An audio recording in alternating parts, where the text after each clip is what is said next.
Hey everybody, this is Nevin Gusak, your host at the Patriotic Populist. Today we're going to do a double headers shows today. Our first guest, though, is going to be once again geopolitical analyst and author J.R. Nyquist. He is the author of great books such as The Origins of the Fourth World War and The Fool and His Enemy. His books are available on Amazon.com and Bookfinder.com, amongst other sources. He also has a blog, a variety of different research papers and essays, jrnyquist.blog. And his articles can also be accessed through a variety of print and electronic publications, such as Financial Sense, Sierra Times, WorldNet Daily, Newsmax, Conservative Review, The New American, and others I'm probably leaving out. And welcome again to the show, Jeff. How you doing? Okay, just a little tired. It's ready for a discussion. I guess you want to talk about conservatism. And Yes. The purpose of my interviews with you is to really get your viewpoints on a variety of issues, national security, as well as some domestic politics. And just a little background about myself, real briefly. I used to be a conservative. I used to be a stalwart Republican, blame the liberals for all the ills in the United States and whatnot. But as I started to do research and experience life and work in the real world, I realized that both so-called conservatives and so-called liberals uh, really have are very much to blame, if you want to say, for the decline of the United States, both in national security, economics, culture, family issues, et cetera, et cetera. And we at the Patriotic Populist, we are neither right nor left in contemporary terms. Now, Jeff, to start off, please tell me a little bit about your political evolution. I mean, what were you when you started to get interested in politics? Were you a Democrat, a Republican? We know you weren't a Marxist, so that's a bit comforting. So why don't we start off with a little bit about your background in that respect? I mean, I was just a kid who was watching politics. I think 1972 election was the first. I would have been at that time 14 years old, Mm-hmm. 13, 14 years old when the primaries were happening, and so Mm-hmm. I followed them very closely. And I read Nixon's Sixth Crisis in high school for a book report. So I became familiar. I started making myself read political books then and memoirs straight through from junior high, high school, and college. And I politics wasn't my favorite subject. I was interested in military history, so um, but I made myself learn as much about it. I was a registered Republican when I first voted in the 1976 election. I voted for Gerald Ford, and I voted for Proposition 18. What was it? Proposition 13 in California, the Mm-hmm. initiative to keep property taxes at a certain rate, so they wouldn't keep raising property taxes on people. So I had generally, um, those kind of views, um, from an early age. Um, but obviously, I became interested in free market economics. I'd read some of Ayn Rand books in the 1980s, but I wasn't very happy with their atheism. The position she had there because, materialism and atheism, it seemed, wasn't right. I studied Ludwig von Mises's works, Bamberg, Joseph Schumpeter. And then when I was in graduate school, I studied a lot of leftist economics, studied Mm-hmm. Marx, read a lot of Marx and other things, read a lot of Thomas Hobbes in graduate school as well. So I got a grounding in, political philosophy. I read a lot of Plato and Aristotle Mm-hmm. and got familiarized with those basic things. And so I realized there's a lot of complexity, but I guess my big epiphany, because really in America, we're raised to be egalitarians, to believe everybody's equal or should be equal. But people are not equal. And that is a problem because people think they ought to be and they're not. Well, how come I don't have what he has? Or how come I don't get the privilege? Well, in terms of political power, everybody can't have total political power, right? I mean, that's not possible. And so the system of liberty of checks and balances, I came to understand what the founding fathers had done was smart, because people tend to be bad. Power corrupts and absolute power tends to corrupt absolutely, Lord Acton saying. And so these seemed rather common sense to me. And that liberty, if you want to have a prosperous society with freedom and humane conditions of life, and a government that's not, robbing everybody, this is what you need to have: checks and balances, a free market that is. What we were missing was we were missing the ancient principle of aristocracy. We had revolted against the king back in the American Revolution. We had taken an egalitarian turn. And there's some serious, deep philosophical, moral problems with egalitarianism. And there's also practical problems with it, because people need leaders. We are programmed. Human nature is it needs leaders. Everybody doesn't stand up at once and say the right thing and know where to go. But you need leaders for that. And so one of my beliefs is that we have developed inverted leadership principles. And you see this in a book like Nesbitt's Megatrends from the 80s, where he said, the new model of leadership is Taoist. It's find the parade and get in front of it, right? Well, that's defining leadership as being the first to follow. And so this allows people to get this groupthink, and it also allows this kind of leftist propaganda to, well, everybody's, the parade is global warming, the parade is everybody getting vaccinated, the parade is, critical race theory, so I'm going to get in front of it. And that's what we have in this country. And it not only does it not work, but it's destroying the country. So a couple of questions. When did you ever start to question? Well, let's back up a moment. Let's clarify something on egalitarianism. Do you refer to egalitarianism meaning equality before the law, where everybody is equal theoretically before the law, as you think is a negative thing? Or do you think extreme measures to achieve alleged economic and social inequality is bad? Let's qualify that, because I guess from my position, equality before the law, where both plutocrats as well as average citizens like you and I have equal political access and equal equality before the law, I don't see that personally as a bad thing.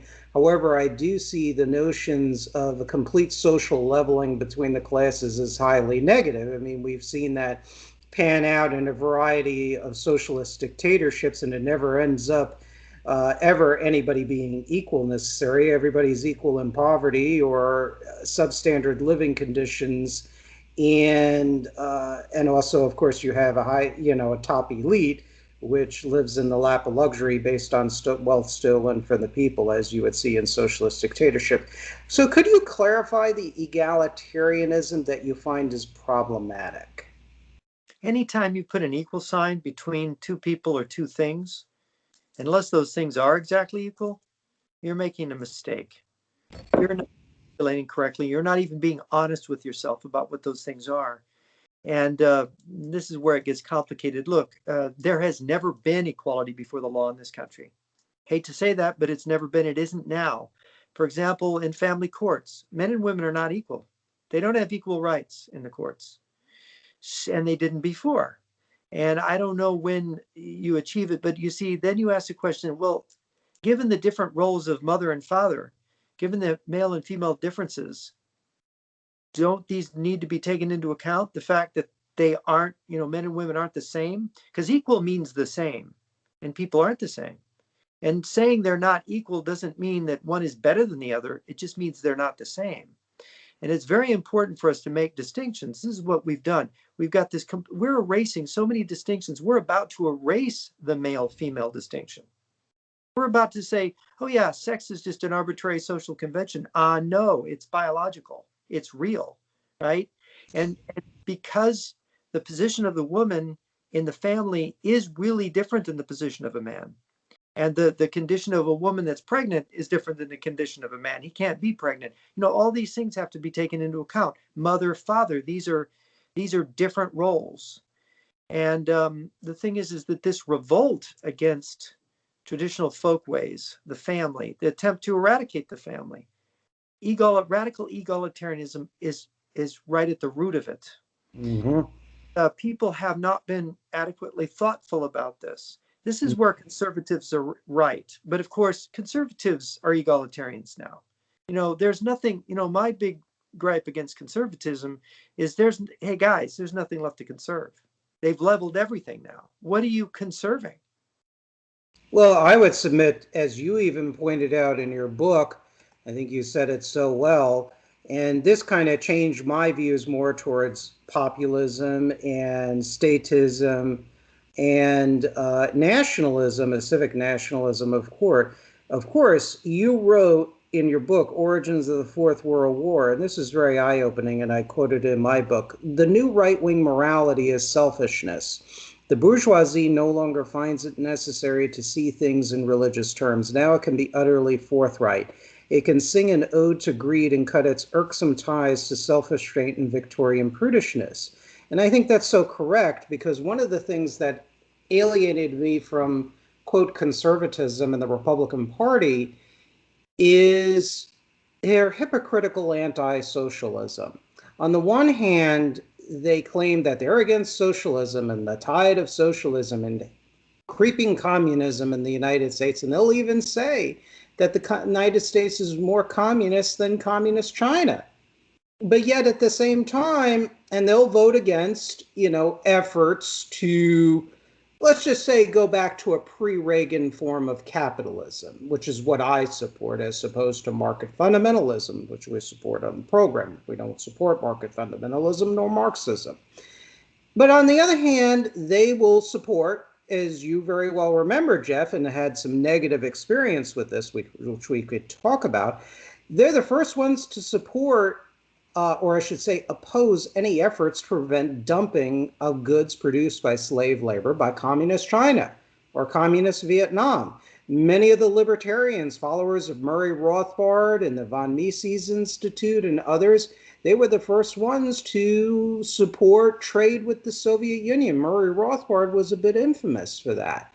A lot of your supply siders like Jack Kemp was a supporter of trade with China and felt they were an enemy. All these Tea Party politicians, Jim DeMint said in his congressional race that, well, to call communist China an enemy is irresponsible Cold War rhetoric. Right. So that was one of the things that turned me off, and I guess it made me, to a degree, embrace left-wing critics of conservatism. And I just wanted to get your reaction to that before we continue. The problem with the left wing critics of conservatism, well, of course, you're really talking about libertarianism.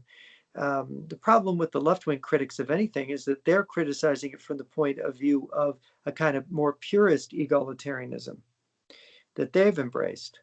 So you have a kind of misguided conservatism that's giving way step by step to liberal egalitarianism, but wants to have this free market.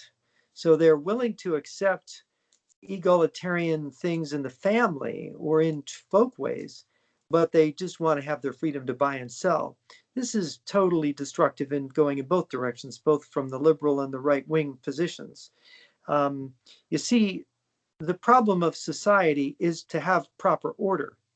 Everything in the universe is hierarchical. You take Victor Kulish, the Soviet physicist who was working on their Star Wars program during the Cold War. Kulish's book is on his book is on hierarchical laser physics. He says physics is hierarchical. You cannot understand, everything is a system, and a system is things that are nested in each other hierarchically. Society is like that. The family's like that. You wouldn't say the baby in the family is in charge, right? No. No. No, the baby's not. There's different, and because there's differences, And hierarchy, the vertical difference, there's horizontal differences and there's vertical. The vertical difference is who has the power. And this is what the left is all about. It's you're disempowered. Oh, baby, you're disempowered. Yeah. The thing is that society only works when certain people are empowered. Well, what is the appropriate people to be empowered? Is it Bella Abzug in the left? Is it the people that are out there saying global warming, we need to get rid of all our missiles? The thing is that every policy, whether it's the libertarian policies or the left-wing policies, the right or the left, all of them have their own suicidal path. Mm-hmm. Lack of wisdom, because hierarchy doesn't just apply to physics and to also social hierarchy, but it also applies in ideas in philosophy. Some ideas are more important than other ones, and ideas have consequences. And if you have the wrong ideas because your thinking is way down in the gutter, then you are heading for disaster, because everything we do is based on concepts. The whole society, there's a design to everything. There's a design to a flower, and that design, certain things have to be in the right places. And so what we have here in our society, and it's quite obvious to everybody, that you look at our politicians, you look at these people that are in charge. You look at Nancy Pelosi. Does this woman belong in charge of Congress? Is this the leader of Congress? Are you joking? What does this woman know? What is her philosophy? What is her thinking? How does it help the country? Her thinking, her policies, her instincts, they're all inverted. When I say inverted, I mean inverted in a perverted way, right? It's perverted. Perversion is not just a sexual thing. If you show something beautiful, you have a picture of a beautiful tree, and then you like, hack the tree down and take a picture. That's perverted. You've just destroyed a beautiful tree. And you've taken a picture of it, and now you're calling it art, right? We've got perversion in art. We've got perversion in politics too. And when we have reverse principles. So the principles now are, we don't want smart people or capable people in politics. We want victims to be our leaders. Well, and Perfect. I think that's a very good. I think it's a good point. If you don't mind me interjecting, I think one of the things that I do agree with is, and I think people get the term aristocracy confused. They think landowners, and they think the wealthy people, and I don't think that's what you mean when you take the term aristocracy, an aristocracy based on talent, an aristocracy based on moral leaders. That's a different point. That's a different ball of wax. You're going to have people from all classes that can constitute a truly aristocratic form of leadership.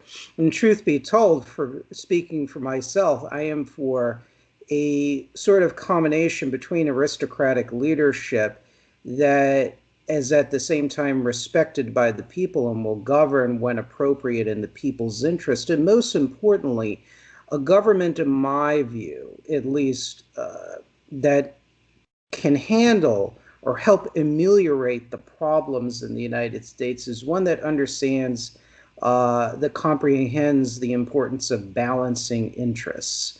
And the country did relatively well when we did balance interests in this country and tried to do better by its people. Now, don't get me wrong, utopia can never be achieved. There's always going to be natural inequality, and frankly, a certain level of inequality is good because it gives people incentive to work harder. It is just the nature of things, the nature of society, the nature of humankind. But on the other hand, in my opinion, at least, we are not governed by an aristocratic leadership at all. We are populism and aristocracy of leadership, in my view, can work hand in hand. On the other hand, we don't have that. We don't have that in the Republican Party. We don't have that many of your Democrats, in many respects, particularly the corporate Democratic leaders, as exemplified by Joe Biden, who has also a very questionable, to put it mildly, national security record, given his son and given Joe Biden what he said about China, what he has done behind the scenes with the Soviet Union, covering up their human rights violations in 1979. That was a document that was leaked by Vladimir Bukovsky. Could look it up on the internet, saying this to the audience. So we're basically governed by self-serving individuals who really want to forward their own personal careers, feather their nests, going up to the next rung of leadership. It's a form of political capitalism in that sense. It's serving the self and not necessarily the public and the nation. What are your thoughts about that? You may disagree, but that's, I my don't position. think You may agree. is a class. Aristocracy means, for those who don't understand the word, it means rule by the best. That's what I'm saying. Yes. Aristocracy means it's a system, and an aristocratic class is a class of people who are brought up in families that cultivate a certain ethic. And it's an ethic of service. It's an ethic Mm-hmm. that they're taught from the earliest age how to be leaders, they're taught about respect, how to respect other people. One of the things, you go back, you study a really great aristocrat, a real model aristocrat was the Duke of Wellington. Mm-hmm. Biography is very informative. The Iron Duke. This is a man who showed tremendous respect to people of other classes. That leadership, to receive respect, respect has to be given. And Correct. treated people with dignity. He was very dignified himself. He believed in total honesty in his political things, and he believed in truly protecting his society, serving it and protecting it and fighting for it. This ethic was really very important in coming out of the Middle Ages. It developed through chivalry in the Middle Ages, and in the High Middle Ages, you had a lot of, everybody belonged to a class, belonged to a guild, or they were in the church. They were in the aristocracy. They everybody had a kind of special place, and nobody was to be looked down upon. Everybody's place was important to the whole, to the organic whole. When we get to egalitarian democracy, nobody has a place. Nobody has any respect. There are no proper leaders. So that society has been, since the High Middle Ages, has been disintegrating. Now, I'm not describing the High Middle Ages as ideal, but when we look at the destruction that we are now engendering, social destruction, destruction inside the soul of man, it is all coming from the fact that our egalitarianism is disorganizing our principles. It's what do you get when you level man? You get the drunken bum on the corner being equal to the Duke of Wellington, equal to Albert Einstein, right? Equal to somebody who's done something really great, really important. That bum is equal to him. That cannot be, right? It can't be.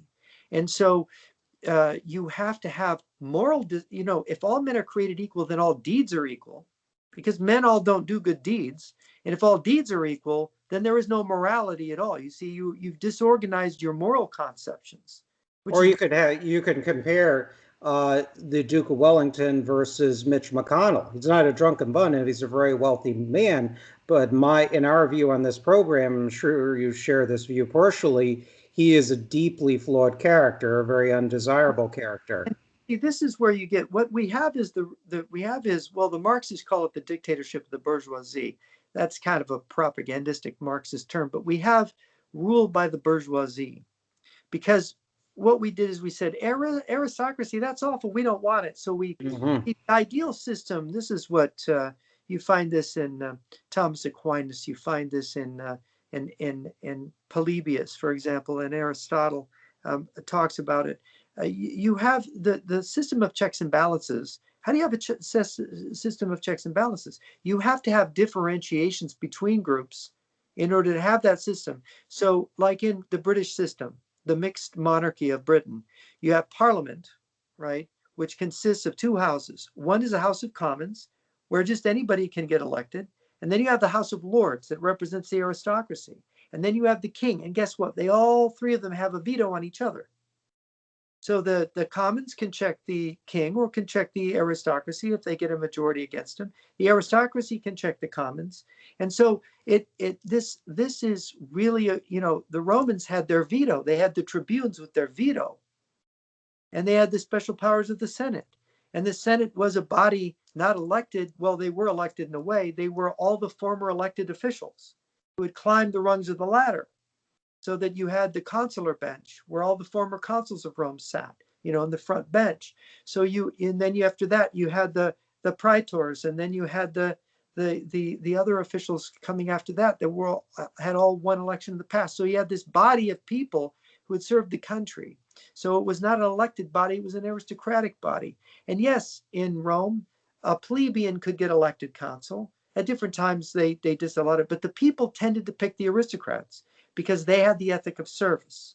And whenever the aristocrats got out of line, the people would use their tribunes and they would use their veto. So all of these systems, whether it's Rome or Britain or the United States, it was all about this balancing of these classes.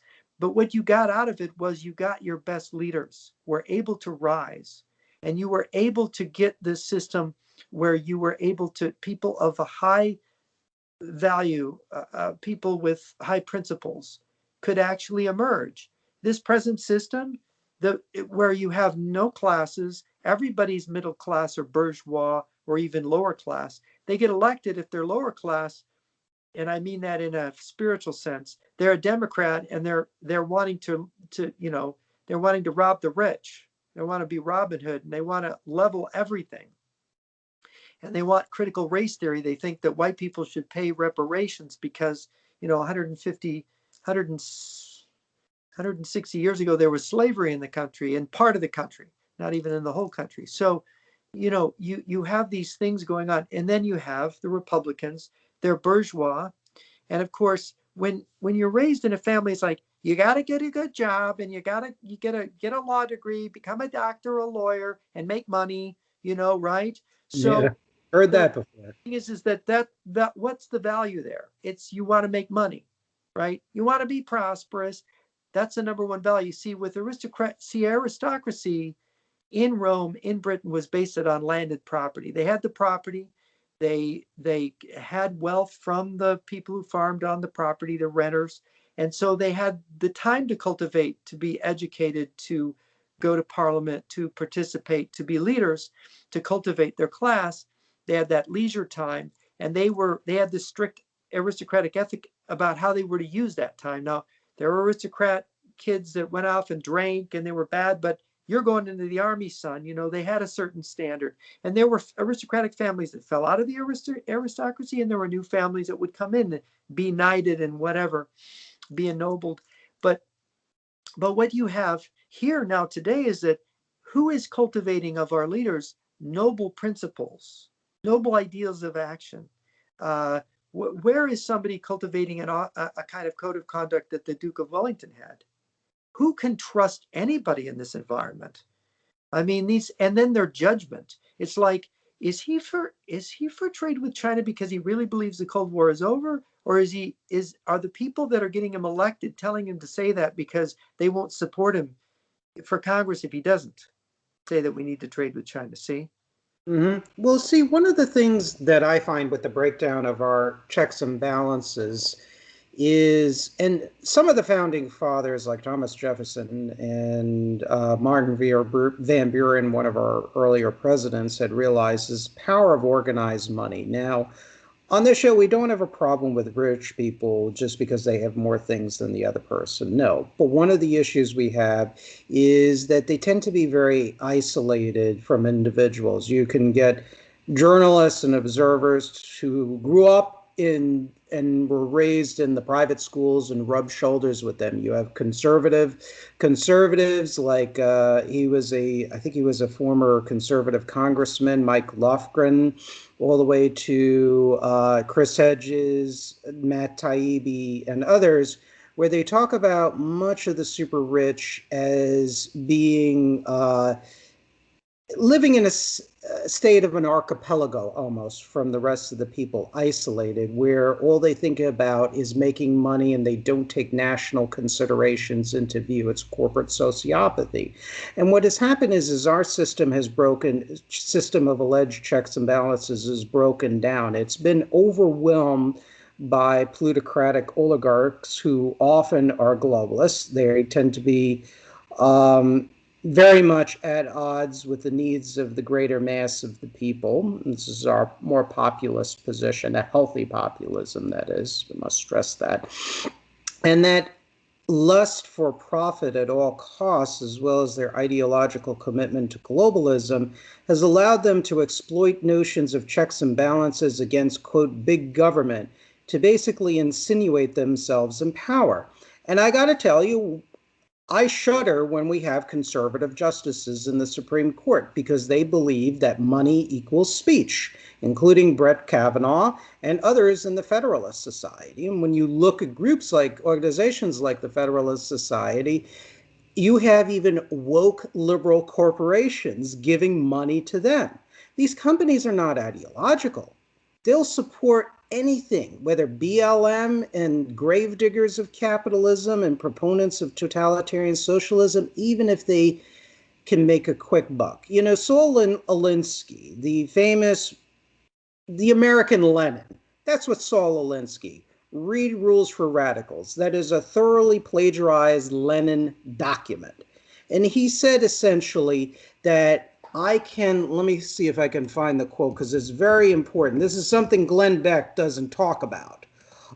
He wrote in Rules for Radicals, as for businessmen, I can persuade a capitalist on Friday to bankroll a revolution on Saturday that will bring him a profit on Sunday, even though he will be executed on Monday. And yeah, that's kind of it's a funny way of saying things. It's kind of humorous, but it also gives you a bird's eye view on the sociopathy and myopia of the big corporations. Not all of them. There are some good billionaires. Nick Hanauer, who's more of a sort of left populist, but supporter of capitalism.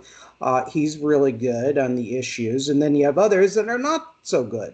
But it shows the myopia and the greed of businessmen and the lack of education and the lack of character and a lack of sense of community. And it shows also the insane psychopathic opportunism of Marxists, how they will use groups of people in order to take power.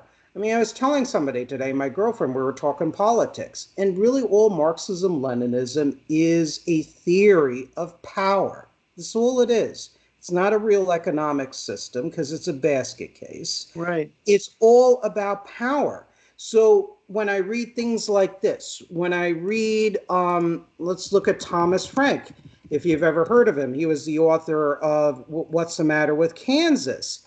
And he had a very good critique of conservatism that resonated. It was an aha moment for me.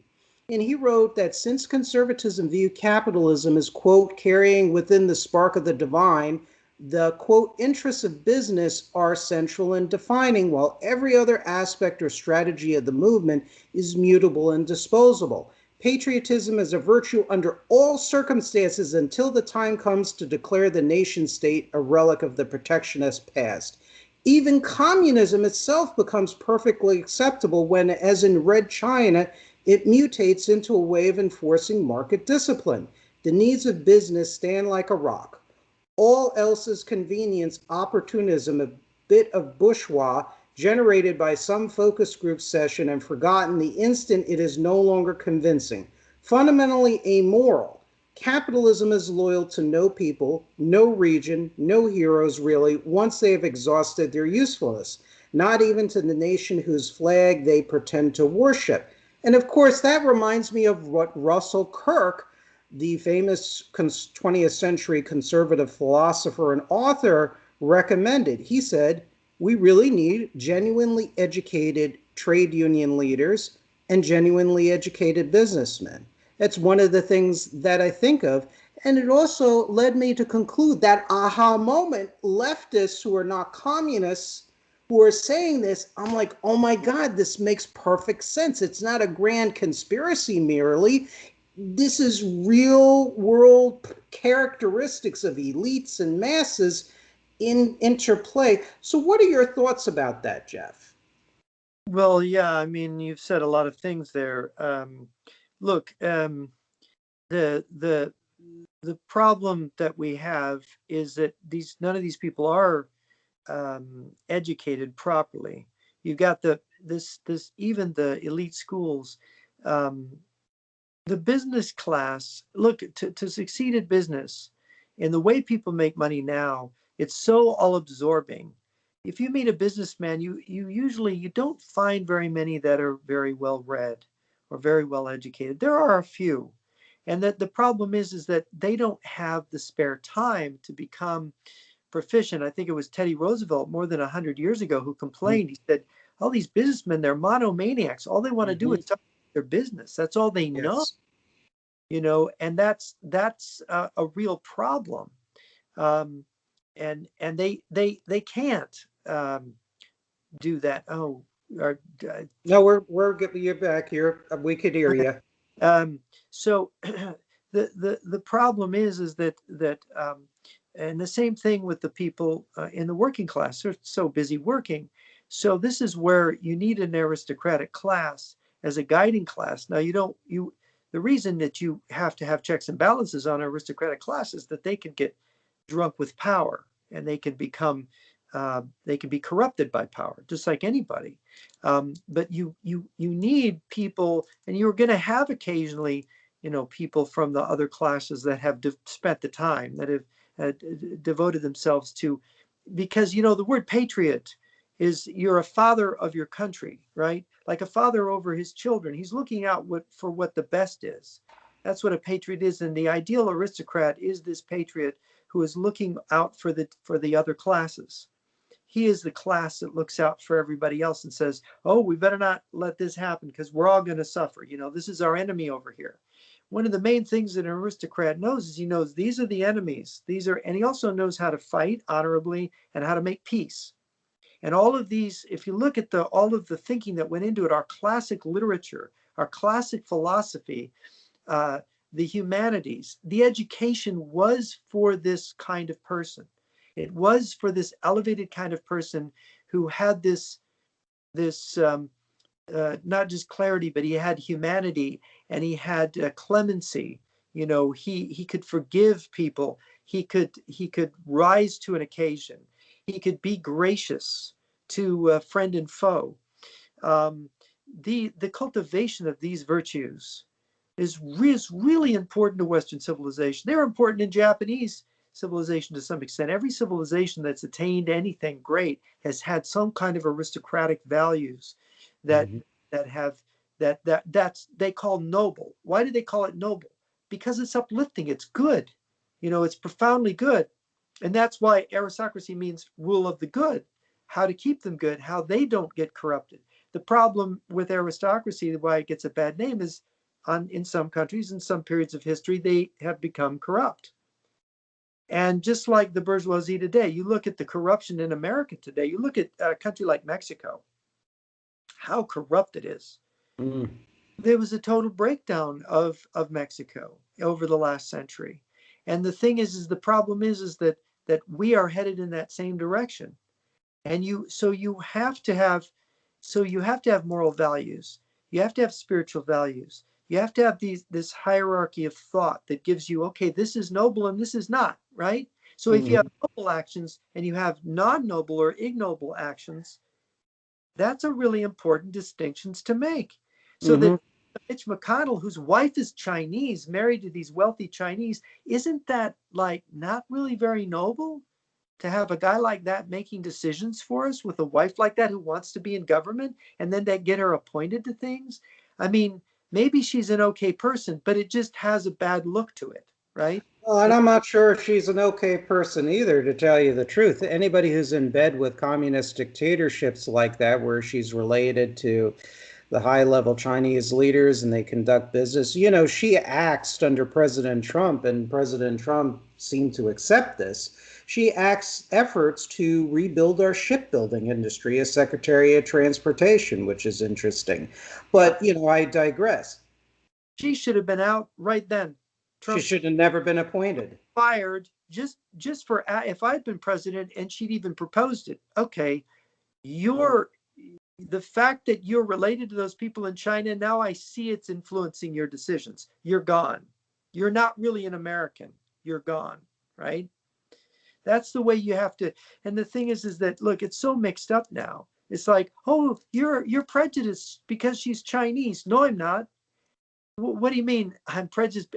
She's prejudiced because she's Chinese. Look, we're Americans. We need to defend our own.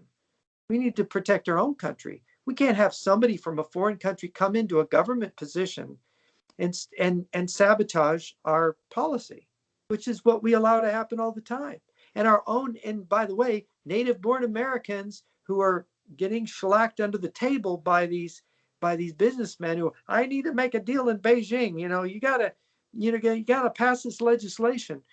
This is going on all the time. And that's why we've been sold down the river. And we can't. And that's, by the way, in an aristocratic society, these things don't happen. And when there's a true aristocratic class, they call it out. The Iron Duke would stand up and say, "You're a scoundrel, and this is what you're doing." And when people in Parliament, you read about the Duke, when somebody would lie, the Duke would stand up and go, "That's a lie," and everybody'd be like scared, because this is a guy, when he had such a reputation for truth telling, that if he said you were lying, you were pretty much done.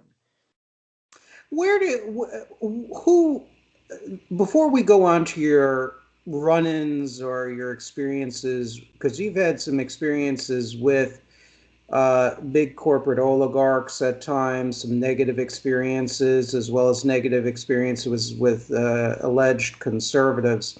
But before we go on to that discussion of your personal experiences, who do you think in American history, if you had to pick a handful of leaders that would be considered aristocratic, would you consider somebody like Teddy Roosevelt close to our aristocratic ideal? Because fundamentally, we agree with that sense of aristocracy. Well, Teddy Roosevelt, had a lot of the aristocratic ethics in his behavior, in his mind.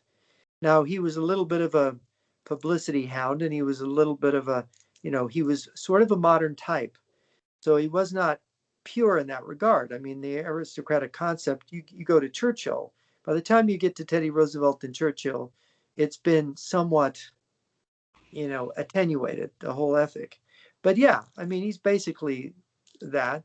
I mean, you have even Abraham Lincoln, who was this humble guy from the prairie. He had his mind was seriously aristocratic in his brilliance. And of course, he used it to promote a certain kind of egalitarianism. He freed the slaves, right? Mm-hmm. Something that had to be done. The slave system in the South was distorting, it was creating very dark, bad. It was even producing its own ideology, right? Yes, it Of was. white supremacy and African subjection. So, which had negative consequences, morally negative consequences for Southern society, which many Southerners are going to be really upset with me for saying that, but it's the truth. The truth. Yeah. It's the truth. And so you have things that are negative developments. One of anything that destroys the dignity of man, whether it's slavery or the kind of socialism that you see in a place like Mexico or China or Russia today, it's destructive of the dignity of man. Because, and this is, look, bureaucracy is a problem. This is why you would rather have aristocracy and social classes, because bureaucracy is some faceless bureaucrat who now has power over your life, and they're not some noble person.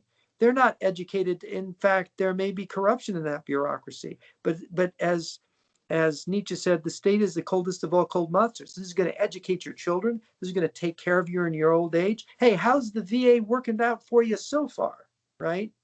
How do all these government programs really treat people in the end? And what is more humane? This is a very difficult question, because in some respects, the older way of doing things was more humane. But we think of everything in terms of money. Oh, well, we have to have money. If we have to be equal in money and we have to pay out all this money, we're going broke paying out all this money. Everybody can't have everything they want. It's not possible. And everybody can't stay home and collect money.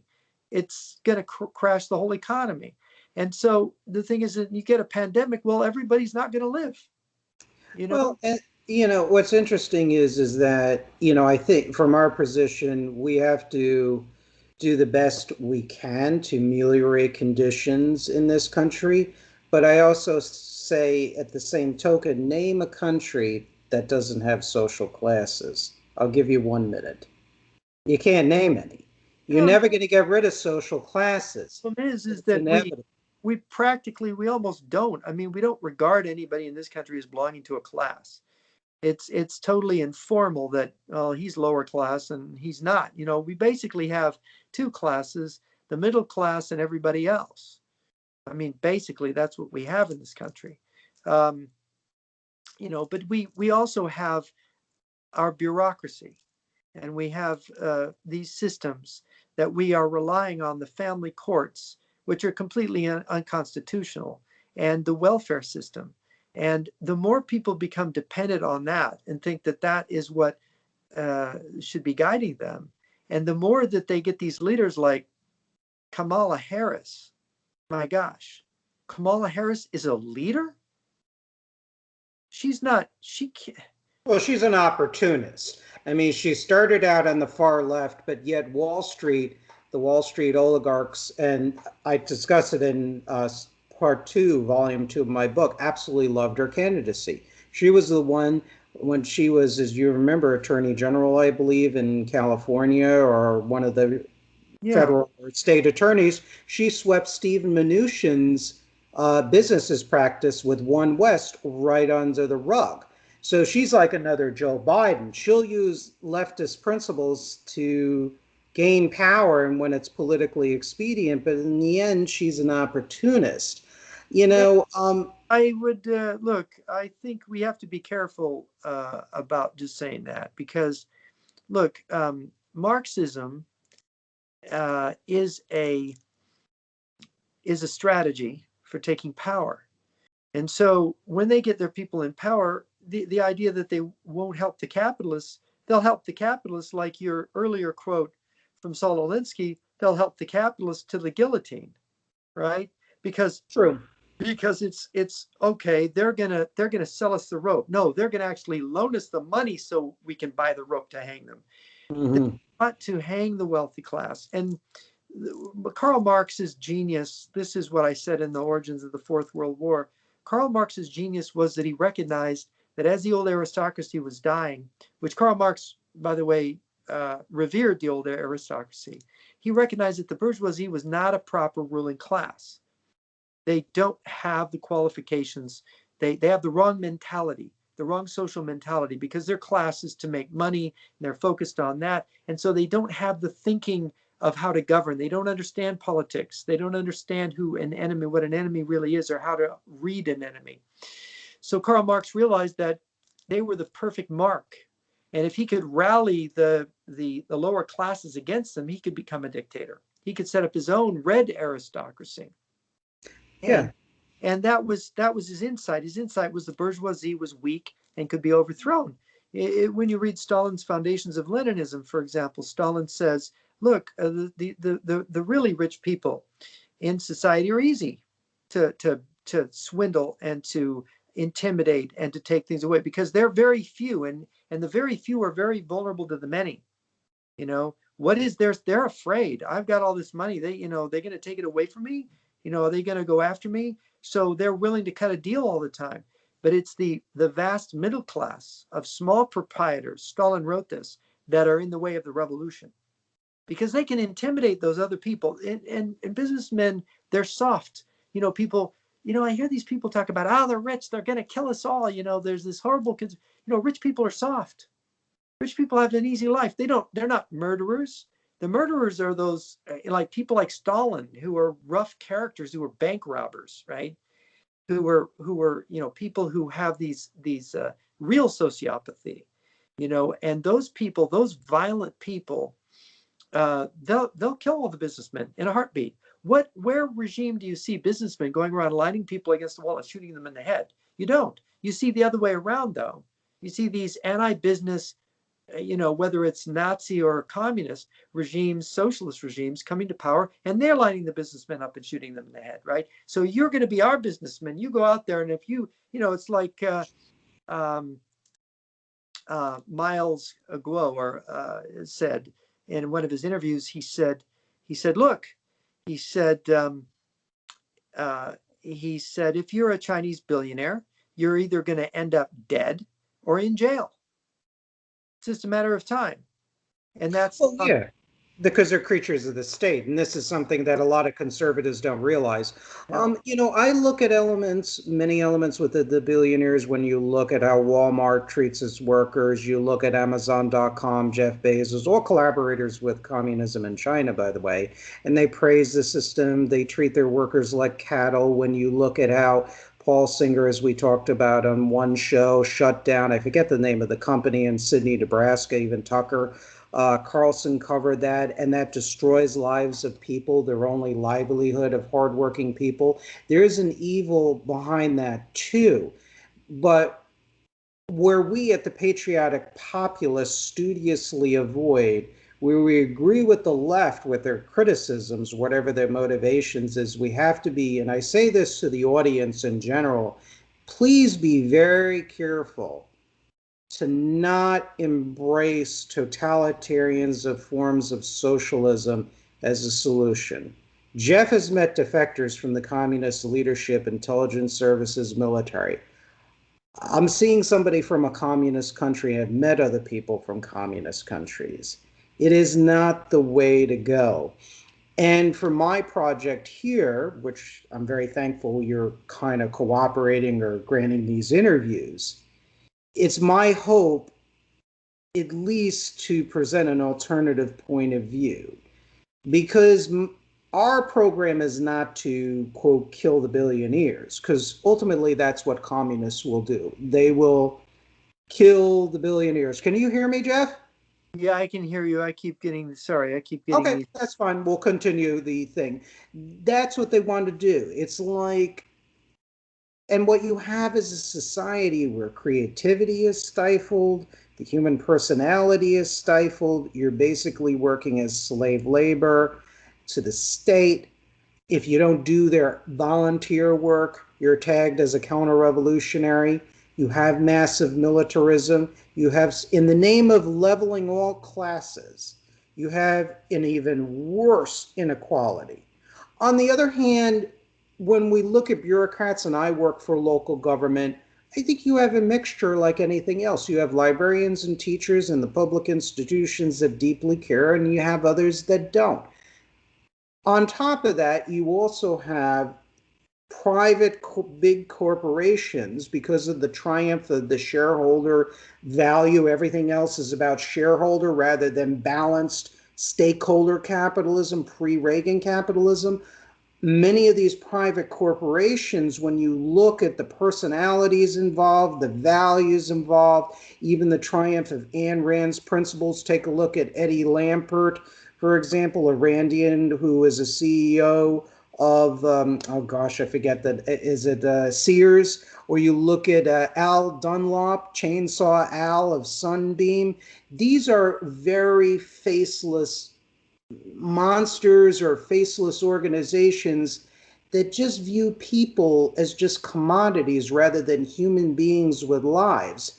And the communists, I know a communist, they laugh behind the scenes in the PSL, the Party of Socialism and Liberation, where they just laugh behind the scenes at how many corporate CEOs and business people are just fulfilling the prophecy. They're fulfilling the worst caricatures.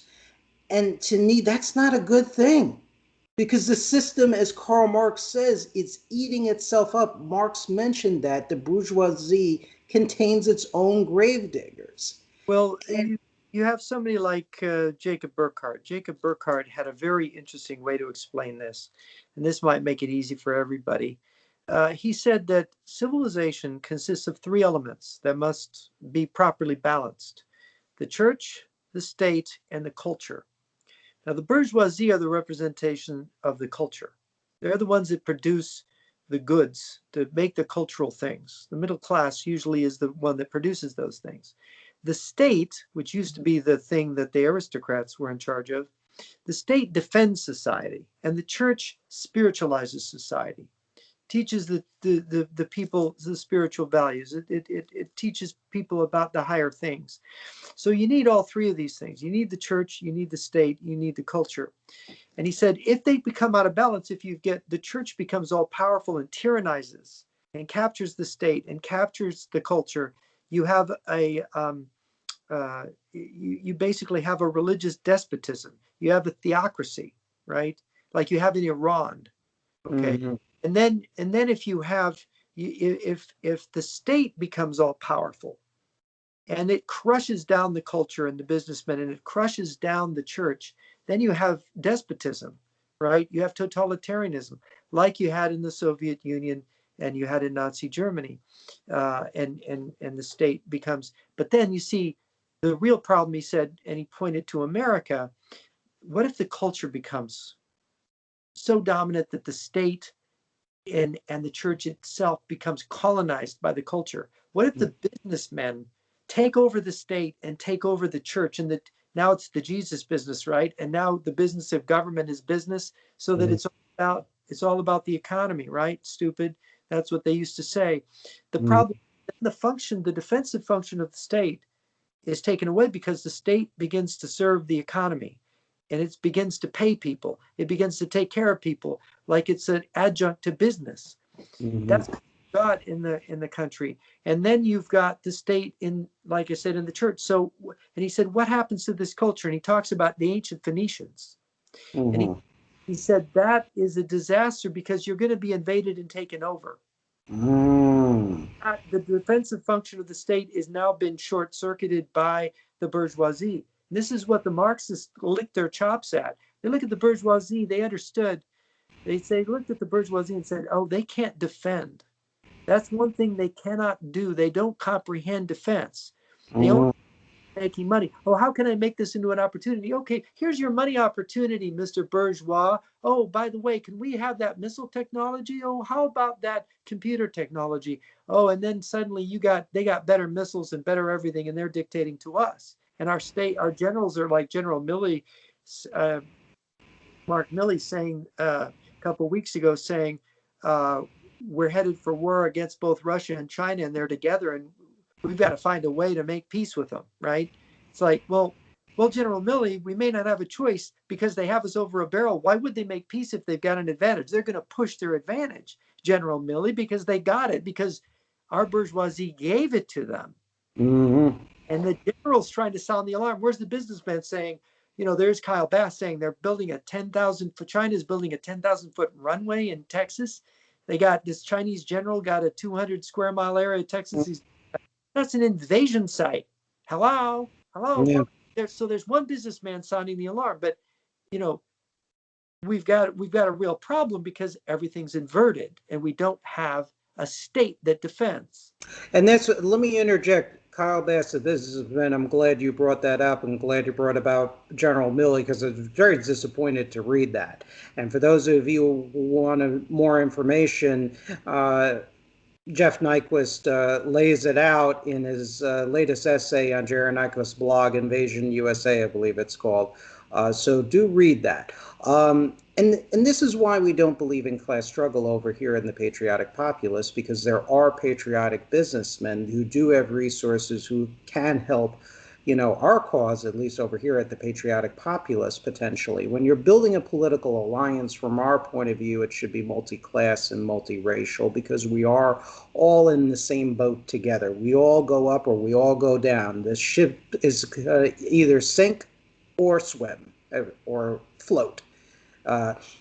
For that matter. But before we go, because time is ticking along here, you've had some rather illuminating experiences with the so-called conservative right on the issue of communism.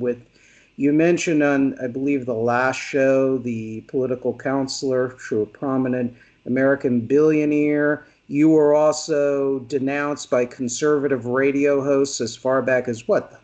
Into the late 80s, early 1990s, and move forward.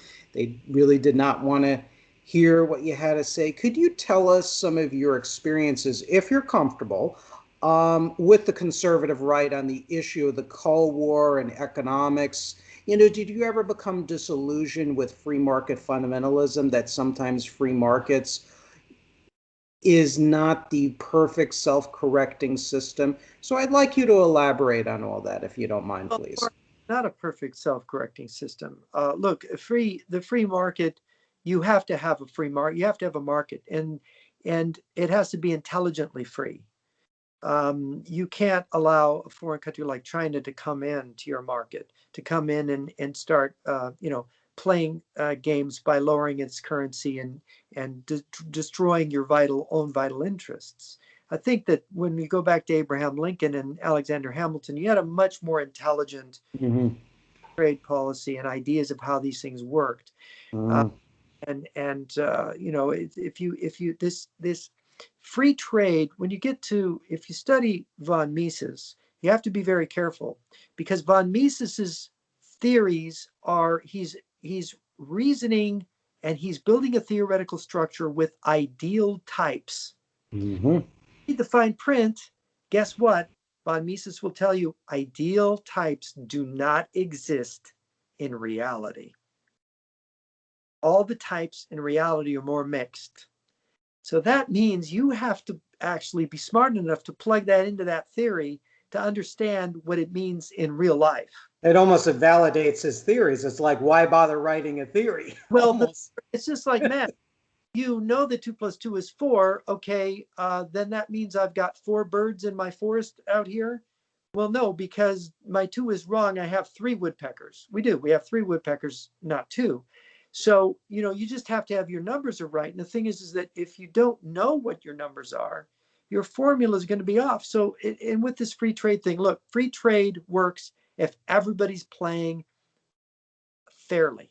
If everybody's obeying the rules, that they're not using the state to intervene, like the Chinese lowering their currency, or pumping out cheap goods to drop out to destroy our industries. That's called a trade war. As long as nobody indulges in that kind of behavior, oh, then it's ideal. But people do. States do these things. And so Yeah. free trade doesn't work the way they say it does. We get screwed. And it is not that in principle it doesn't work. It's just like a lot of things in principle, but the truth of the matter is people don't follow that. This country's an enemy. This country wants to take advantage of us. That country wants to take over this industry, take our shoe industry away. We did a lot of these things to ourselves, Mm-hmm. and we did it to accommodate allies, at first. Yes. And then Yes. started doing it to accommodate enemies, Mm-hmm. because we want to be everybody's friend. This is the way Americans are. This is not good. You can't be everybody's friend. You got enemies. You better wake up. And you got trade rivals. I mean, South Korea, Japan, Mexico, they devalued currencies. They had nationalized banks. In the case of South Korea, General Park Chung-hee nationalized the Korean central banking system, which pumped out credits. You mentioned Alexander Hamilton and Lincoln. They were not market fundamentalists. When you No, read, they were for support, which frankly I support. We support on the patriotic populists, very similar to Hamilton and Lincoln. We support nationalizing the Federal Reserve to disperse credits to mobilize and revitalize our industrial base. It's going to require massive state investment. And it's not going to happen by osmosis or some spontaneous miracle of the free market.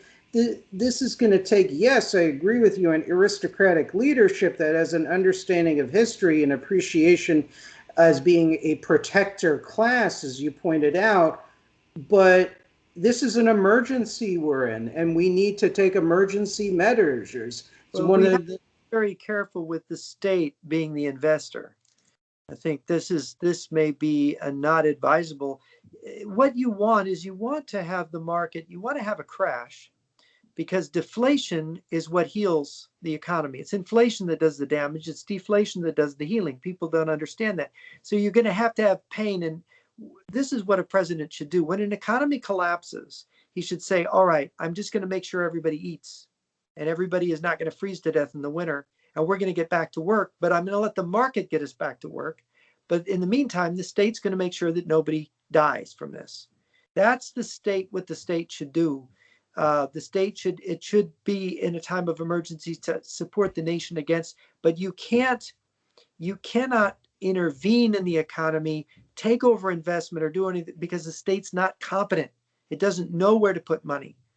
The worst thing you can have, you need the market mechanism to work, and you need it to work on its own. The state should only be there to make sure that the market doesn't damage the society.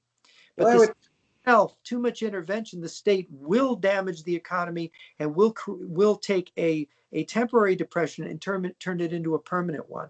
Well, So what we would do, it's a little more complex in my opinion, and we can agree to disagree.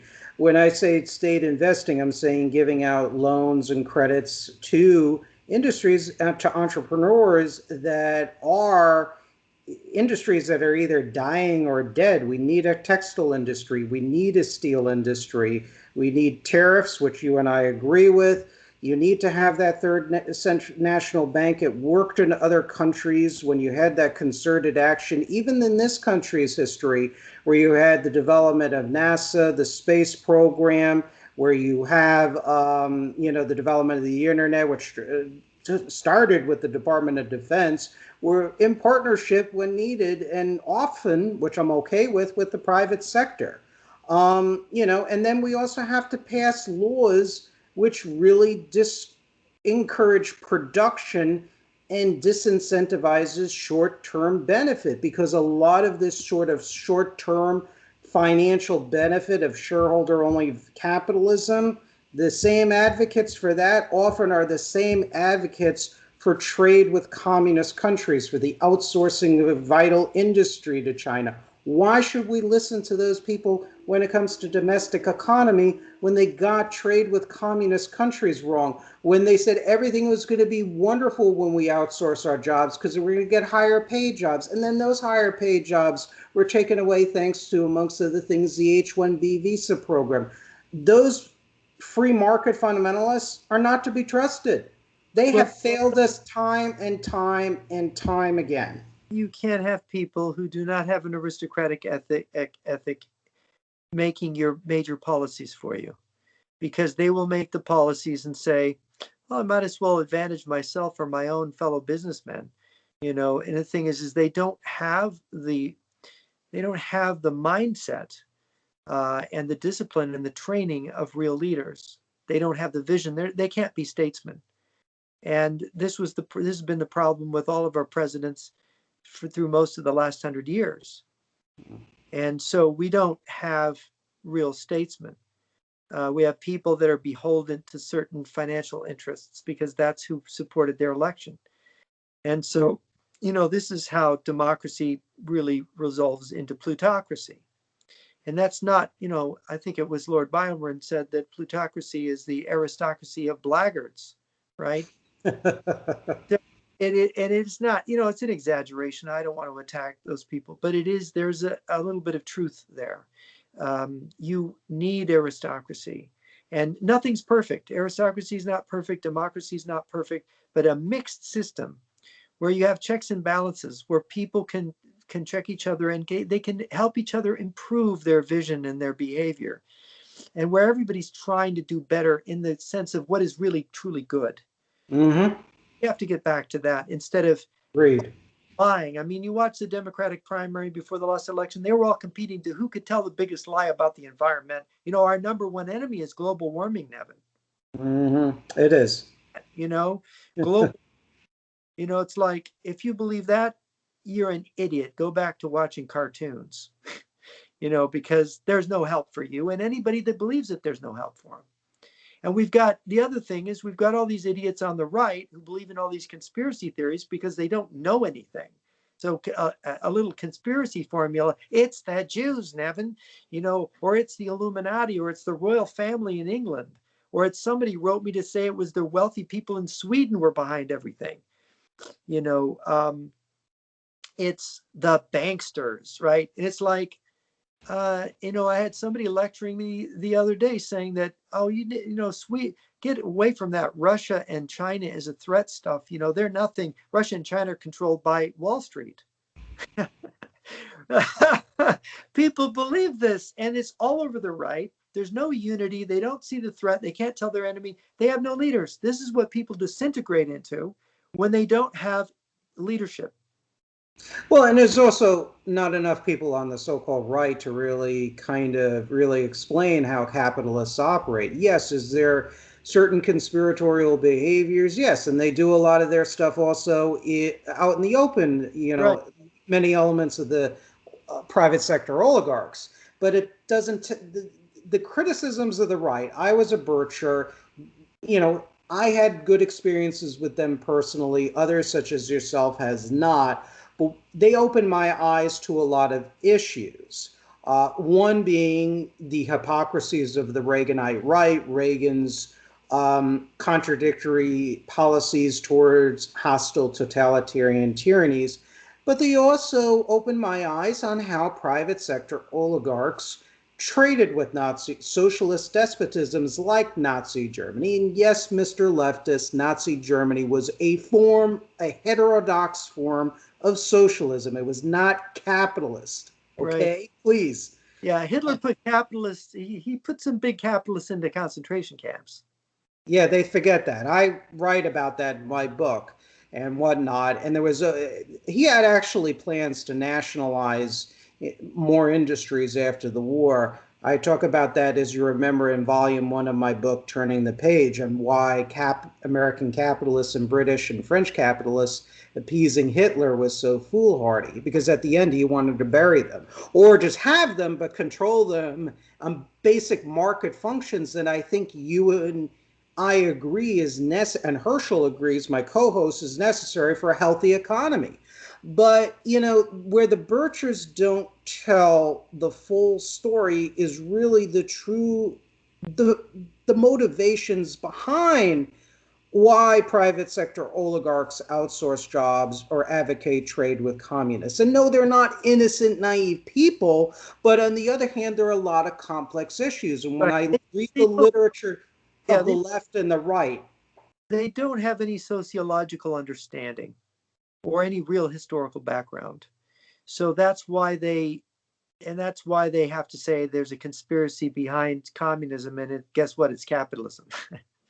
That's what the Birchers their ultimate teaching. I mean, a lot of people miss that, but you'll see it in the New American, the conspiracy behind behind communism or whatever. They've had articles like that, and you got to be very careful, because once you get into these really obscure conspiracy theories, you're getting into things that have not been proven, because you've checked the footnotes. They can't prove these things. I was in a research library for 3 months trying to go through all these Bircher books about the conspiracy, the insiders, and half the footnotes trace down ultimately to some misunderstanding, misconstruction of a fact that did happen. And the other ones I trace back to World War II era Axis propaganda books that would say, like, the Rockefellers are Jews, and Roosevelt's a Jew, and they would say things like, there's a conspiracy of big capital, and it's all of a sudden they're taking Japanese and German World War II propaganda, and it's basically anti-Semitic, anti-capitalist Axis propaganda. And so you trace the footnote from this conspiracy book to this one, and then you find out this is a Japanese book published in the United States in 1940. yeah, and the Birchers, while I never experienced any of the racism or anti-Semitism, in fact, I mean, attended the chapter, or was part of the chapter in upstate New York, Schenectady, and wonderful people, some of whom I still keep in touch with today. But they also, let's face it, they had some also questionable book choices, like Nesta Webster and Zad Roost, whose real name was Prince Michael Sturgeon. Now, those of you who might not know, Prince Sturgeon was a minister in the brief coalition government of the Iron Guard and Antonescu. Now, General Antonescu is the wartime dictator of Romania, and the Iron Guard, which was a very exceptionally violent fascist movement. I mean, their views did not square with Bircher philosophy of limited government. I mean, Right. the Iron Guard believed in total totalitarian government of National Socialism. Antonescu partly because of ideology and wartime expediency, but yes, to fit into the Axis New Europe, created all these control agencies that controlled the Romanian economy. By the way, yes, having private farmers, but having a whole swath of price controls, quota controls, which they said in 1944, they said, look, we want to have this after the war as a permanent structure. Mm-hmm. So how does this square? And this is one of the things I disagreed with the society, and I talked to them about it, and we agreed to disagree. It was polite disagreement. It was cool, but in their magazines, they were saying that General President Fulgencio Batista, held up as a hero, and Anastasio Somoza, and Chiang Kai-shek in Taiwan, and Syngman Rhee in South Korea, and other various Latin American and Asian dictators. But when you start to really peel back the layers on what they actually believed and what the programs they imposed or implemented, some of which are good, a lot of which did not square with the Bircher view of limited government, but yet they groused and screamed at the highest heavens that Western social democracies in the United States was becoming more communist, even though Chiang Kai-shek had a lot more welfare programs, a lot more state interventionism, and as a matter of principle in the Kuomintang platform was for all these state ownership of industries. Whether it was, we can debate all we want, whether it was good for Taiwan or not, but the Well, economies of the Western social democracies in some way were freer than those of their Latin American allies. Did you know Anastasio Somoza said in an interview with the Miami Herald back in 1974, it's in Bernard Diedrich's biography on Somoza, said, well, my view is progressive nationalism, which in many ways I'm a progressive nationalist, but I don't believe in outright dictatorship. But he said, I just mix socialism and free enterprise. mm-hmm. Do you expect Somoza to say that? Does that sound like somebody that the Birchers would normally support? No. What are your thoughts about that? Well, I mean, there's a sympathy. See, you've got fascism, anti-Semitism, which has been associated with National Socialism, and you've got communism, and these are modern ideologies that rely on the state, and none of these people are going back to trying to reconstruct society. Well, and we can't reconstruct society, no state can, but if you can, if you cannot return to some kind of sane, aristocratic, natural, organic system, they want to go back to these things. And I don't know what we can. I suspect that a terrible catastrophe will bring us back to through all of human history, aristocratic forms of society have always existed. Only now do they cease to exist, and when everything is ready to go off the rails. And the thing is, it was the aristocracy that brought us this prosperity. I hate to say that, but it was their protection. Joseph Schumpeter made the point that the aristocracy was the protective class to the bourgeoisie. They nurtured the bourgeoisie, and the bourgeoisie said, we don't need you anymore. Get out of here. And they used their modern democratic propaganda to get rid of the aristocracy, which had really nurtured capitalism and brought on the great wealth with a kind of balanced system. Not a utopia, but look at everybody says, oh, we got to get rid of poverty and everything. 1,000 years ago, at the end of the Dark Ages, everybody was starving. We were living in subsistence agriculture. Even the knights in their armor were starving, and everything was miserable. All of society was crushed by the fall of the Roman Empire and the barbarian invasions and everything. Society had to start over again. And the thing is that this natural organic process of 1,000 years, and we're breaking it down because folkways are developed over generations. The sensible ways of doing things by millions of people over 1,000 years developed our culture. And then now these little social justice warriors are running it around, tearing it down, saying that, well, what kind of gender are you? See, I'm a man identifying as a woman. Who are you? What are you? I mean, we've lost our minds because it is the collective wisdom of our ancestors that we should be appealing to, not these smart alecks in the universities who have this Marxist theory that basically wants to destroy society because they're full of resentment and hate. Well, and that's what I think motivates a number of these revolutionary leaders at the top. You talked about it in your the study done by the Polish Communist Intelligence Services. You look at the Revelations GRU, Colonel Stanislav Lunev. You take a look at my book, Volume One of Turning the Page. And really, the leadership of these various communists and other totalitarian socialist or Islamist states really are incredibly bright people, but incredibly savagely power hungry and very opportunistic and very conniving and very cunning. And that separates them from a lot of the mid level and rank and file communists because you can't survive at the top if you're nice like you and I. As for eliminating poverty, we at the Patriotic Populist, yes, we can do a lot better in lifting up the standards of living of people, but we also have to understand that poverty is never going to be totally eliminated. You're always inevitably, history has shown us you're always going to have some people that are poor, you're going to have people that are middle class, and then you're going to have people that are wealthy. That's never going to be totally overturned. It is just not historical, it is not reality. Yes, things can be ameliorated, but we are for more of a, if you want to call it a welfare system, of not just saying here's the money, here's the education opportunity. We'll pay for it if you don't have resources, and people don't have resources, you can't pay for certain things to give you better job opportunities, but you have to maintain a certain grade average in order to graduate. You see, this is the same thing. From our position, certain social programs have to have an end, which is people from the humbler classes bettering themselves. It's worked with Head Start, one of the few Great Society programs, at least that I support, that's been shown to work. But then other programs which don't work. You have to have a balance of a sense of individual responsibility and achievement. And if there is a so-called welfare system, this is where we may agree or disagree, it would then allow people to better themselves. And that can't be taken away, because when you have a system in place where people have no incentive to work or better themselves or compete, you're going to have an unsustained system.